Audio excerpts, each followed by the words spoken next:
आप सबसे मिलकर। मेरे साथ समर जयसिंह सर हैं।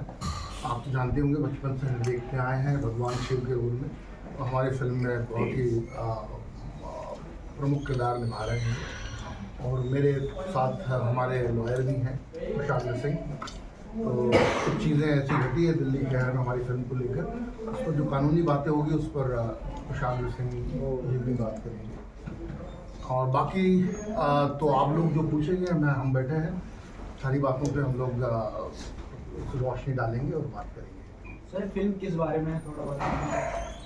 फिल्म मैं अगर कहूँ तो जैसा कि आपने ट्रेलर देखा ही होगा तो थोड़ा सा अंदाज़ा लग गया होगा आपको, क्योंकि आप सब लोग दिल्ली के रहने वाले हैं। तो दिल्ली 24 फरवरी 2020 को जो यहाँ पे घटनाएं घटी थी उस पर आधारित है। लेकिन 2020 में 24 फरवरी को जो घटनाएं घटी उसको अगर हमें देखना है तो हमें उसके बहुत पीछे जाना पड़ेगा कि वो क्यों घटी, उसके जड़ में क्या है, उसकी रूट में क्या है। तो हम जब अगर पीछे जाना चाहें तो बहुत पीछे जा सकते हैं, 1947 तक जा सकते हैं, जब देश आज़ाद हुआ। तो पार्टीशन के टाइम पर एक माइनॉरिटी जो है, हिंदू माइनॉरिटी जिसको बोलते हैं, पाकिस्तान में, बांग्लादेश में, अफगानिस्तान में, वो वहाँ छूट गई। और उसके बाद किसी ने उनकी तरफ मुड़कर भी नहीं देखा कि किस हालात में रह रहे हैं। आज एक वीडियो आमतौर पे हफ्ते भर में 10 दिन में एक वायरल वीडियो आ जाता है, मेरे पास सालों से मैं देख रहा हूँ।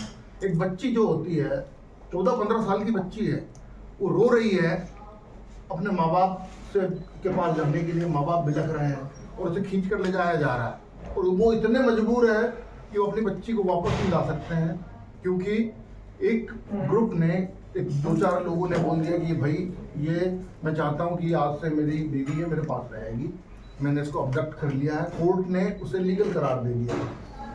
तो ये इस तरह की प्रताड़ना में ये लोग बरसों से जी रहे हैं। वहाँ चेंड स्लेवरी हो रही है, बंधुआ मजदूरी में लोगों की पुश्तें निकल जा रही है। लेकिन सारा वर्ल्ड जो है ना अपना एक ब्लाइंड आई करके उस तरफ बैठा हुआ है।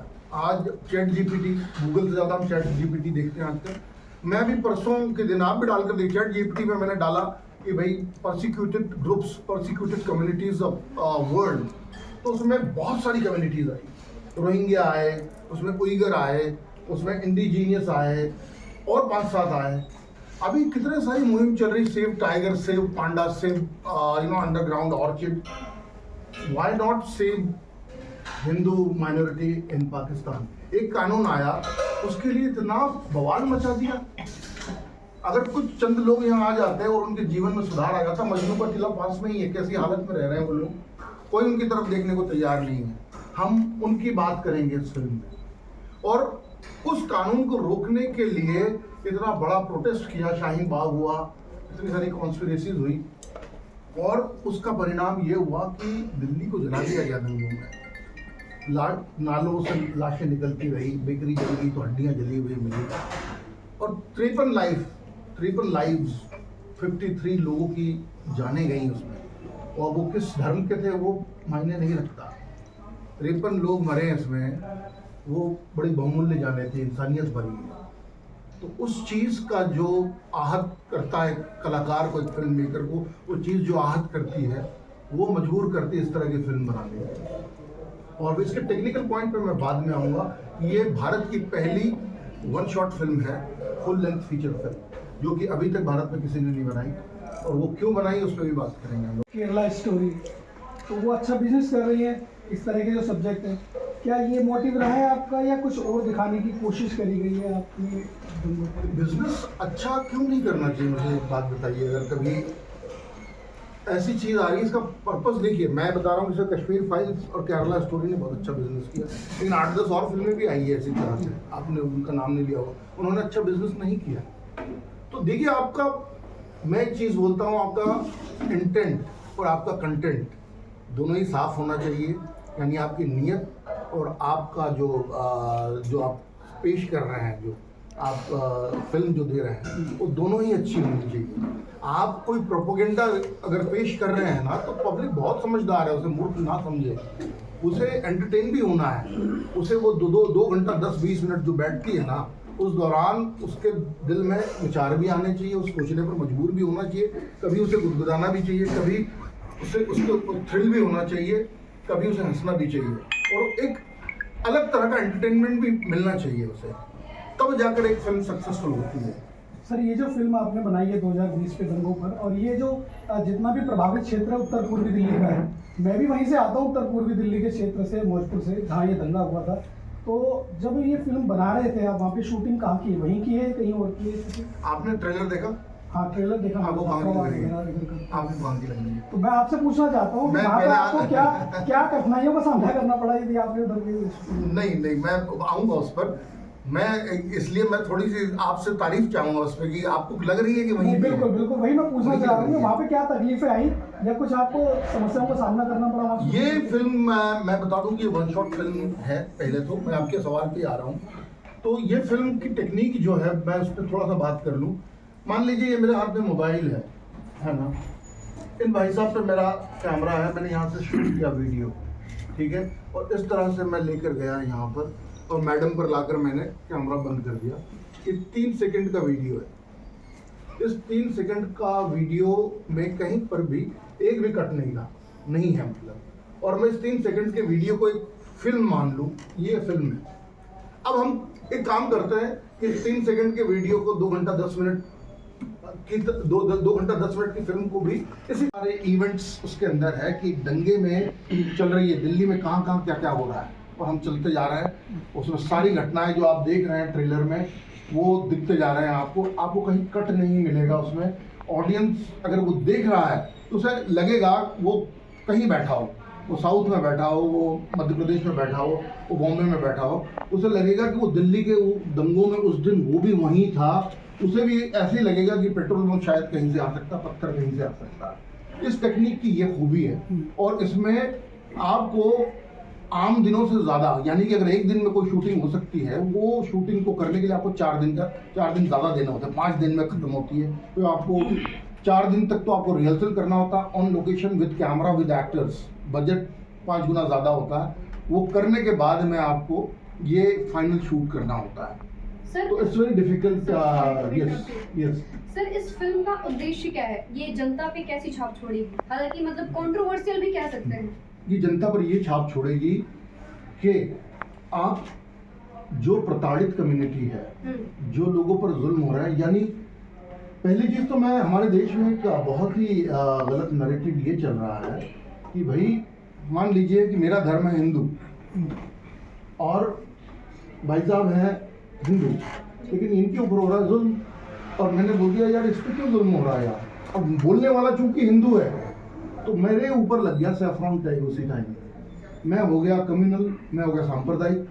चूंकि हिंदू है तो मैं क्यों बोल सकता हूँ, अरे भाई हिंदू है तो उसको तो मार खाना चाहिए, उसे नहीं बोलना है मुझे।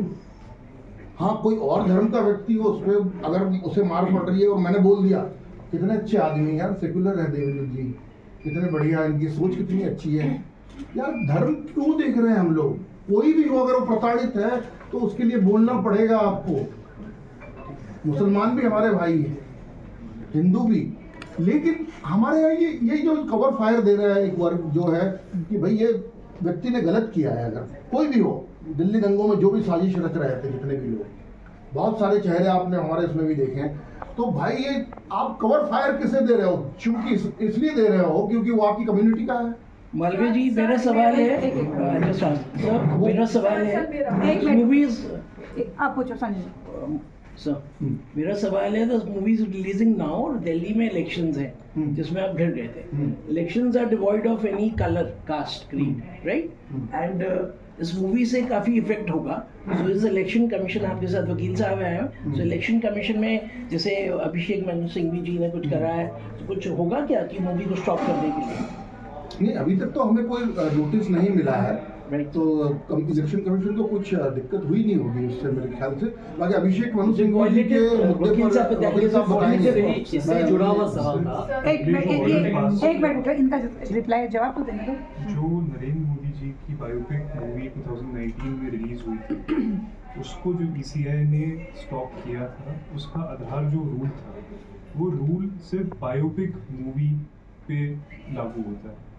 ये as Devendra ji said, this is a artistic reflection inspired by true events. it is not a biopic material. This would not constitute as a biopic material.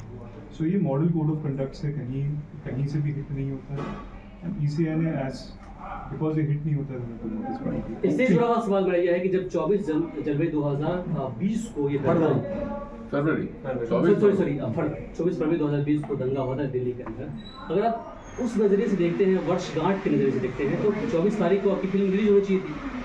अभी क्यों हो रही है? चुनाव से के आसपास है, उससे पहले क्यों हो रही है? नहीं, मैं अभी बताया ना आपको कि मैं जब होटल से टाइम पे निकला, चुनाव की रैलियाँ सामने आ गई और जाम हो गया और मैं लेट हो गया थोड़ा सा, है ना. वह मेरे टाइम पर सही निकला था. मैंने 2 तारीख ही डिसाइड कर रखी थी.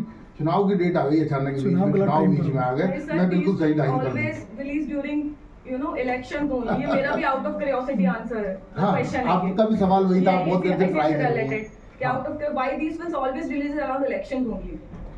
नहीं, देखिए, मैं तो एक चीज़ और बोल रहा हूँ. जैसे वकील साहब ने बोला भी कि हम लोग उस दायरे में आते नहीं.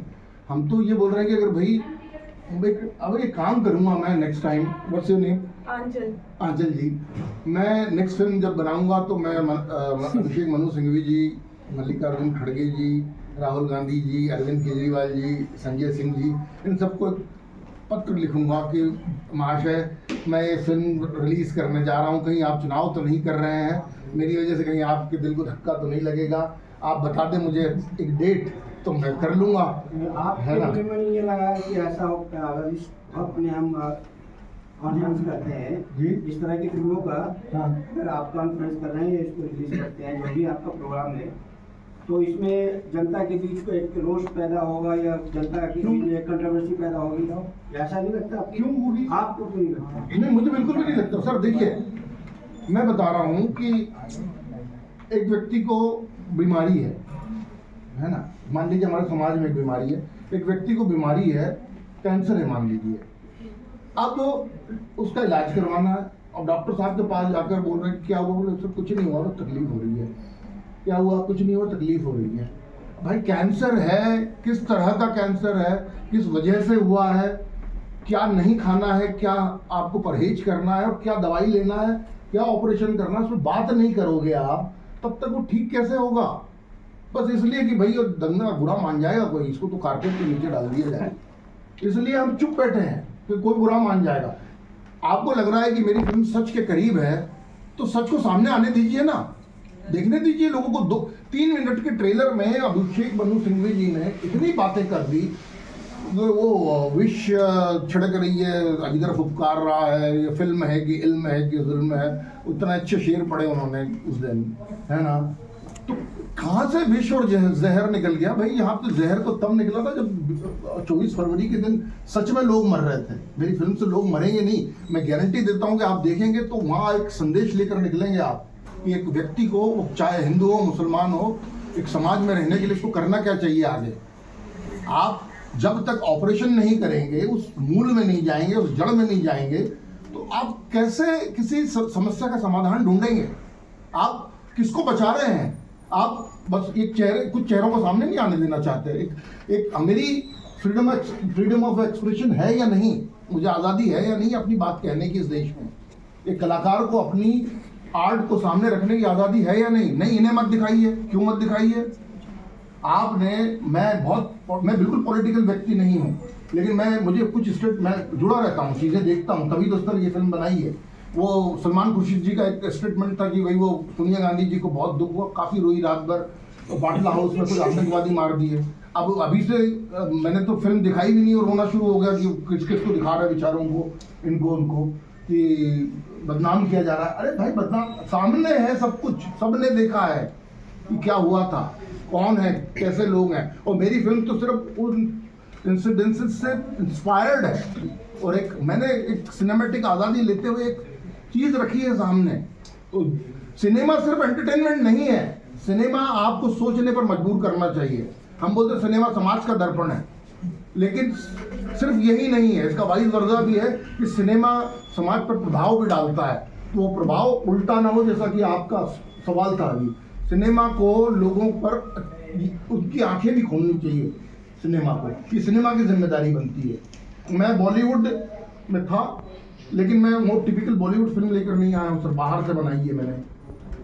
कोई स्टूडियो नहीं है मेरे पीछे, कोई फाइनेंशियल बैकअप नहीं है ना। और ये इस तरह की टेक्निक पे कोई बॉलीवुड वाला बना भी नहीं सकता और कोई स्टार नहीं बना सकता, कि इतना टाइम दे ही नहीं सकता है वो। सर इससे जुड़ा हुआ एक सवाल है कि द कश्मीर फाइल मूवी जब रिलीज हुई थी तो उसके बाद लोगों में एक सवाल पैदा हो गया था कि जो डायरेक्टर और प्रोड्यूसर जो सैकड़ों करोड़ कमाए थे उस मूवी के अंदर, तो जो पीड़ित थे, जो पंडित लोग थे, तो उनको उनका कुछ शेयर नहीं मिला। क्या आपके इस मूवी के बाद जो आप इनकम आप जो जनरेट करेंगे तो क्या शेयर होगा उसको? तो ये मेरा शुरू से उद्देश्य रहा है, मैं बड़े लोगों दूसरों की बात नहीं करूँगा कि उन्होंने क्या किया क्या नहीं किया। और फिल्मी लोगों के लिए लोगों के मन में बिल्कुल विश्वास नहीं होता है। मैं अब दिल्ली में भी बात कर रहा था ना, तो वो आज अच्छी बात करते हैं, कल फ़ोन नहीं उठाते हैं, तो बोलते होंगे कुछ लोग। मैं जहाँ तक ये बात मैं आज आपने पूछ ही लिया है, तो मैं ये बाहर बोलना नहीं चाह रहा था कि इट्स वेरी पर्सनल। जितने मैं शुरुआती मैंने उनके बारे में बात करके की थी, तो सही बात बोल रहे हैं आप कि मैं ये फिल्मी आदमी हूँ, एक्टिंग तो नहीं कर रहा हूँ कहीं कि मुझे बहुत दर्द होता है। मैं आज सबके बीच में ये घोषणा करता हूँ कि इस फिल्म की जो भी कमाई होगी, अगर ये ठीक हमारा अगर जो हमने लगाया है वो निकल जाता है, उसके ऊपर जो भी कमाई होगी उसका एक भाग, वो भाग हम डिसाइड करके वो भी मैं बता ही दूंगा जल्द, इस फिल्म के रिलीज के पहले ही वो भाग लगेगा जितने भी शरणार्थी, हिंदू शरणार्थी हिंदुस्तान में रह रहे हैं, उनके कल्याण के लिए, उनके बच्चों की परवरिश, एजुकेशन हो या जिस भी तरह से, या तो एक हम ट्रस्ट बनाएंगे या फिर उनके साथ बैठेंगे, उनकी समस्याएं समझेंगे और उनकी भलाई के लिए लगाएंगे। इवन मैंने जगह भी निकाल रखी है, मजनू का टीला है इंदौर के पास में, धार के पास में मुल्तान नाम का गांव है, वहाँ पर 300 लोग रहते हैं। एक जोधपुर के पास एक जगह है, वहाँ पर लोग रहते हैं। इंदौर शहर के अंदर सिंधी समाज भारी संख्या में वहाँ से माइग्रेट हुआ है, और मैंने ये सारा डाटा निकाल रखा है। मैं ऑलरेडी इस पर काम कर रहा हूँ। मेरा सिर्फ मकसद ये फिल्म को इस तरह की ला करके बहुत सारा पैसा कमा करके और बहुत नाम करके एक तरफ हो जाना नहीं है सर। कल को मैं कोई और फिल्म लेकर आऊँगा, यहीं बैठूंगा, और अगर ये मैं ना करूँ तो आप मुझे बिल्कुल मेरा गिरेबान पकड़कर ये सवाल वापस पूछिएगा कि देवेंद्र जी आप वो बोल कर गए थे, उस बात का क्या हुआ, और मैं बैठा रहूंगा ये आज मैं दावा करता हूँ। सर हमारा सवाल समर सिंह बिल्कुल लेंगे। सर आपका स्वागत है दिल्ली में। Thank you. और क्योंकि हम लोग आपको देखते आए हैं एज शिवा, तो जैसे मैं आपसे बोल रहा था you are the only Shiva in India one. So what made you, Shiva is only one. So what made you accept the film and आपके रोल का हाउ चैलेंजिंग इट इज? सबसे पहले तो ये जो फिल्म है हमारी, वो इनब्रेड फिल्म नहीं। आमतौर पे मैं 97 में मेरा पहला काम था जो आपने देखा ओम नमः शिवाय, तो मैं हिसाब नहीं लगाना चाहता क्योंकि बहुत पीछे जाना पड़ेगा। लेकिन तब से आज तक मैं देख रहा हूँ कि अक्सर ज़्यादातर फिल्में हमारे इंडस्ट्री में इनब्रेड बनती, मतलब कोई एक फिल्म बनी है जो चली है, उसकी छवि किसी अगली फिल्म में आएगी, फिर वो अगर चल जाती है तो उसकी छवि किसी तीसरी फिल्म में आएगी। तो आप समझ में आ रहा है मैं क्या कह रहा हूँ? बिकॉज वी आर उस दायरे के बाहर नहीं निकल रहे। तो सबसे पहली चीज जो इस फिल्म में थी, इसका जो कंटेंट था, इसकी जो स्क्रिप्ट थी, वो पढ़ने के बाद मुझे लगा कि ये इनब्रेड फिल्म नहीं है, एक नई सोच है ना, एक नई सोच है कि वो हिंदू उत्पीड़ित माइनॉरिटीज जो पाकिस्तान, अफगानिस्तान, बांग्लादेश में हैं, उनके लिए एक संवेदनशील भाव पैदा किया है लिखने वाले। दूसरा जो मुझे लगा ये कि इस फिल्म में जब मैंने पूरी स्क्रिप्ट पढ़ी, मुझे ये बहुत क्लियर लगा कि दोनों कौमों के बीच में, हिंदू और मुस्लिम के बीच में जिस तरह का डायलॉग हुआ है, बातचीत भी इस फिल्म के दौरान वो पहले कभी नहीं सुनी। हमें हमारे डीएनए में ये ठूंस दिया गया है 70-75 सालों से कि हम एक दूसरे को किसी तरह की उनके मन को ठेस न पहुंचाएं। जो हो रहा है उसको होने दें, कुछ अप्रिय होता है तो उसे कारपेट के नीचे धकेल दें, ये हमारे अंदर कह दिया गया। अगर हम उस पर आवाज उठाएंगे तो हम सांप्रदायिक कहलाएंगे, है ना, हम कम्युनल कहलाएंगे। अगर मैं किसी बाहर के देश के हिंदू के हित की बात करूंगा तो मैं कम्युनल हो जाऊंगा। ये हमारी मानसिकता में ठूसा गया, ये फैक्ट है। मैंने भी बचपन में जब मेरी कंडीशनिंग हुई स्कूल कॉलेज में, मुझे ऐसा लगता था कि अगर मैं जो चीज़ मुझे ठीक नहीं लगती दूसरी कौम की, अगर उसके बारे में मैं कुछ कहूँगा तो मैं कम्युनल हो जाऊँगा। लेकिन इस फिल्म में हमारे जो मैं इसमें मुख्य किरदार नहीं निभा रहा हूँ, बहुत सारे किरदार हैं, मैं वन ऑफ दोज कैरेक्टर्स। तो हमारे जो दो इम्पोर्टेंट कैरेक्टर्स हैं जिनके बीच में बहस चल रही, बड़ी खुल के बड़ी ऐसी बातें हुई जो आज तक मैंने किसी कंटेंट में, किसी कहानी में, मंटो साहब की कहानी में भी नहीं देखी। मंटो साहब बहुत बड़ा है, लेकिन एक नया विचार, एक नई सोच, दूसरी सोच, मतलब एक तो वो जो हिंदू उत्पीड़ित है, दूसरी ये जहाँ जो मन मुटाव है। हमारे परिवार में भी जब अनबन होती है, कोई मुद्दा उठता है, अगर मुद्दा उठेगा तो दो पक्ष होंगे तो बहस होनी चाहिए, बहस होगी तो निवारण होगा तो हमारा समाज सुलझेगा, वो इसमें है। ठीक है, फिर मैं कंप्लीट तो कर लूं। तो और तीसरा मुझे बहुत इंपॉर्टेंट एलिमेंट इसमें ये लगा कि इसके जो नैरेटिव थ्रेड्स हैं, इसमें अलग अलग घटनाक्रम है, और जैसा कि अभी हमने उस पहलू पे बात करना बाकी कि वन सिंगल शॉर्ट फिल्म है, और सिंगल शॉर्ट फिल्म मैंने बर्डमैन देखी, मैंने 1917 देखी, लेकिन उसमें जो नैरेटिव थ्रेड है वो सिंगल चल रहा है, एक ही स्पेस धीरे धीरे चेंज हो रही है। लेकिन यहाँ पे अलग अलग घटनाक्रम है। कहीं हमारे ट्रम्प साहब दिल्ली पहुँचने वाले हैं, दंगे भड़के में हैं बहुत भयानक तरीके से। एक हमारा एलिमेंट है जो पाकिस्तान से हिंदू एक आगे यहाँ छुप के बस चुका है। एक है हमारे दो लड़के जो किसी काम से निकले थे सुबह, लेकिन दंगे भड़क गए, एक जगह वो ट्रैप हो गई। बाकी सर फिल्म देखने के बाद लेकिन मैं ये बता रहा हूँ कि ये नैरेटिव इस तरह के फॉर्मेट में मैं इनको जिज्ञासा जागेगी। मैं आपको जिज्ञासी करना चाहता हूँ कि ये जो अलग अलग नैरेटिव थ्रेड्स हैं उनको एक स्पेस में लाना, क्योंकि सिंगल शॉर्ट फिल्म में तो स्टार्ट टू फिनिश कैमरा चल रहा है। आप देखिए कितना एक्साइटमेंट है फिल्म के लिए एक उनको एक ही स्पेस में लाना है बहुत ट्रिकी काम था। जब मैंने स्क्रिप्ट पढ़ी तो मुझे वो स्पेस में आता हुआ दिखाई दिया। तो ये तीन पहलू थे जिसकी वजह से मैंने डिसाइड किया कि मुझे ये फिल्म करनी चाहिए। और last but not the least, एक मैं इंदौर से बिलोंग करता हूँ, देवेंद्र भाई भी इंदौर के हैं, और मुझे ये अच्छा लगा कि इन्होंने उस बॉलीवुड नहीं कहना चाहता हूँ मैं, मुंबई फिल्म इंडस्ट्री कहता हूँ, उसके दायरे से बाहर निकल के सोचा। अगर वहां रहते तो ना ये फिल्मों बना पाते, क्योंकि इनको लोग डिस्करेज करते, है ना। एक मैंने बहुत अच्छा एक कथन आज सुबह मैंने पढ़ा था, तो मैंने आप लोगों के लिए बचा के रखा। उदय प्रकाश जी का कथन है, आदमी मरने के बाद कुछ नहीं सोचता, आदमी मरने के बाद कुछ नहीं सोचता, आदमी मरने के बाद कुछ नहीं बोलता। जो कुछ नहीं सोचने, कुछ नहीं बोलने पर आदमी मर जाता है। तो नया सोचा है, नया बोला है, बस इतने कहना चाहूंगा। मैंने इसीलिए लास्ट सवाल कर लो, फिर उसका लास्ट सवाल है आपके फैंस के लिए है कि आपको हमेशा से एक लॉर्ड शिवा की छवि जो है जहन में सबके बसी हुई है, तो एक उनके फैंस, आपके फैंस जो हैं उनको क्या कहना चाहेंगे कि उनको ये फिल्म देखनी चाहिए क्या? मतलब बिल्कुल देखनी चाहिए। लॉर्ड शिवा हमेशा जस्टिस के लिए रॉक की तरह रहे, तो ये बड़ी हर एलिमेंट को जस्टिफाई कर दी।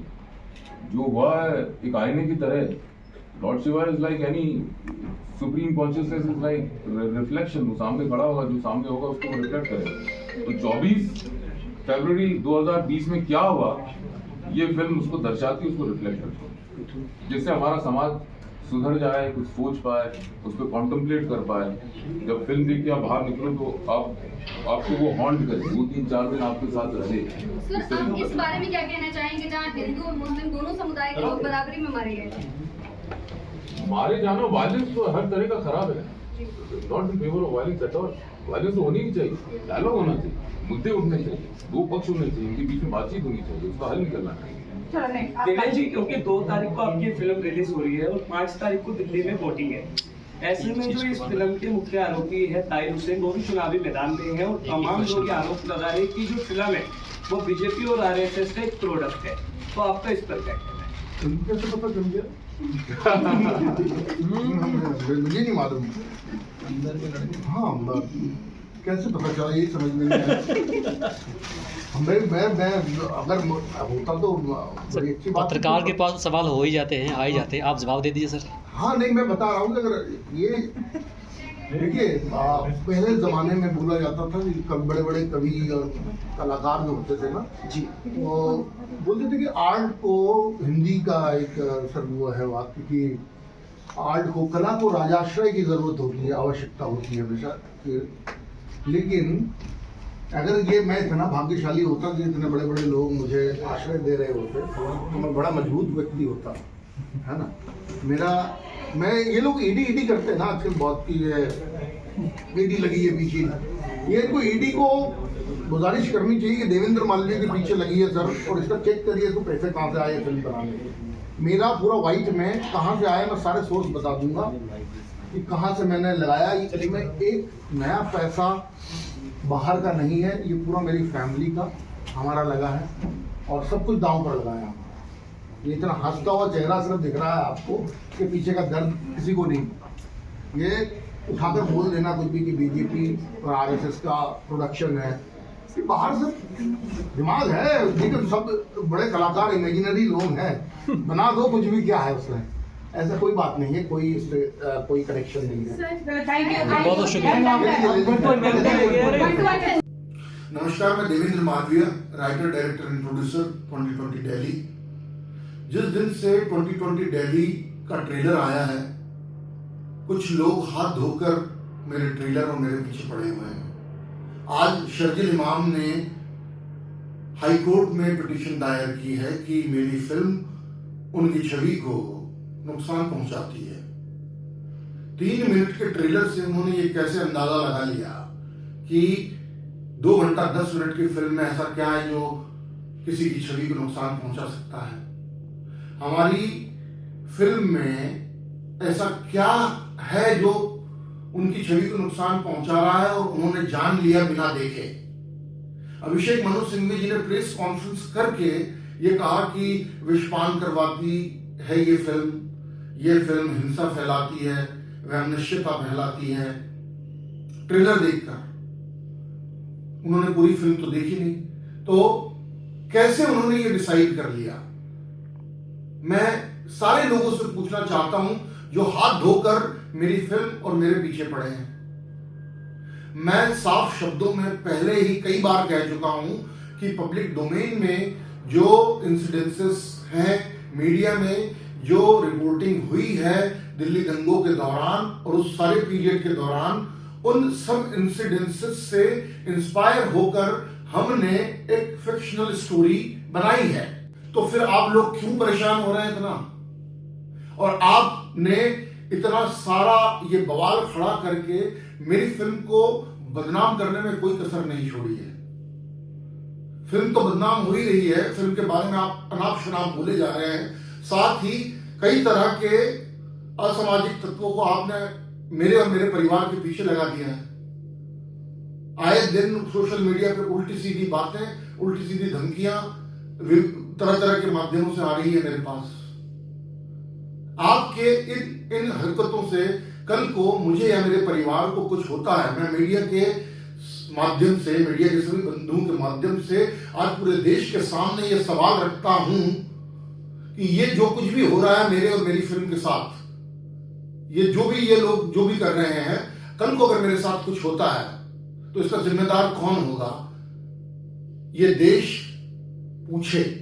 ये सवाल मैं आप लोगों के सामने छोड़ता हूं कि ये जो माहौल खराब किया जा रहा है, ये जो वातावरण मेरे खिलाफ बनाया जा रहा है, इस पर संज्ञान लिया जाए। धन्यवाद।